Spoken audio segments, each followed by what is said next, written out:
Pagsira sa sumpa. Ang Diyos ay ating kanlungan at kalakasan, isang handang saklolo sa kabagabagan. Kaya't hindi tayo matatakot, bagaman mabago ang lupa, bagaman ang mga bundok ay madulas sa puso ng dagat, bagaman ang tubig nito ay bumula at umugong, bagaman ang mga bundok ay mauga dahil sa unos niyon. Mga Awit, Kapitulo 46, versikulo 1 at 3. Si Sonny ay isang Waldensian, isang proyekto sa Global Mission kung saan nakatira, nag-aaral at naglilingkod ang mga kabataang Adventist sa isang secular na universidad sa Middle East o North Africa. Ang mga estudyanteng ito ay nakikipagkaibigan habang nag-aaral at tahimik na ibinabahagi nila sa kanilang mga kaibigan ang mensahe ng kaligtasan kay Jesus. Nakilala ni Sonny si Salma, isang local na estudyante na miyembro ng isang hindi Kristiyanong pamilya. Naging magkaibigan ang dalawang babae.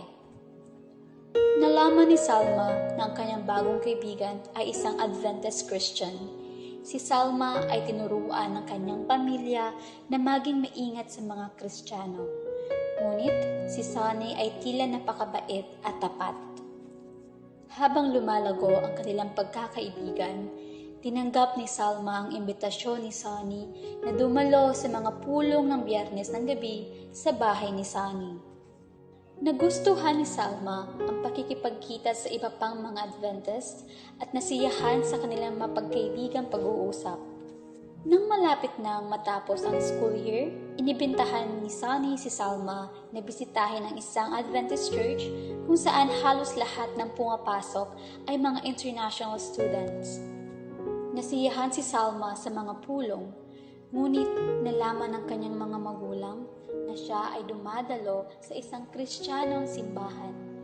Pinalaan nila si Salma na isusumpa silang lahat kapag naging Kristiyano si Salma. Ngunit nagpatuloy pa rin si Salma sa pagdalo sa simbahan. Di nagtagal, humiling ng pag-aaral sa Biblia si Salma. Linggo-linggo ang pag-aaral ng mga babae ng Biblia. Ngunit nag-aalala pa rin si Sonny na masumpa ang kanyang pamilya kapag naging Kristiyano si Salma. Isang Sabat, ang grupo ay nakibahagi sa isang aktibidad sa pagninilay-nilay kung saan ang bawat isa ay kumuha ng isang card at binasa ang teksto ng Biblia dito. Manampalataya ka sa Panginoong Hesukristo at maliligtas ka, ikaw at ang iyong sambahayan. Mga Gawa, Kapitulo 16, versikulo 31. Napagtanto ni Salma na hindi niya kailangang mag-alala tungkol sa isang sumpa na babagsak sa kanya o sa kanyang pamilya. Tumayo siya at sinabi sa lahat, habang nanginginig ang kanyang tinig na gusto niyang tanggapin si Jesus bilang kanyang tagapagligtas at magpabinyag. Napaiyak si Sonny at Salma sa tuwa. Ang mga karanasang tulad nito ay nagbigay inspirasyon kay Sonny na magpatuloy sa paglilingkod bilang isang mag-aaral na Waldensian. Mananatili ako sa Middle East para magkaroon ng pakikipagkaibigan sa mga taong tulad ni Salma. Ito ay isang mahusay na paraan upang maantig ang puso ng mga taong hindi pa nakikilala kay Jesus sa rehiyong ito. Ang bahagi ng ating mga promise offering ay nakakatulong sa pagsuporta, pagsasanay at pagpapadala ng mga mag-aaral na Waldensian tulad ni Sonny sa mga universidad sa Middle East o North Africa.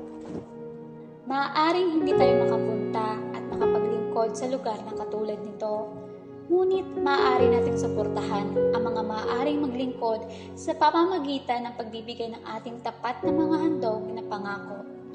Maging bukas palad tayo.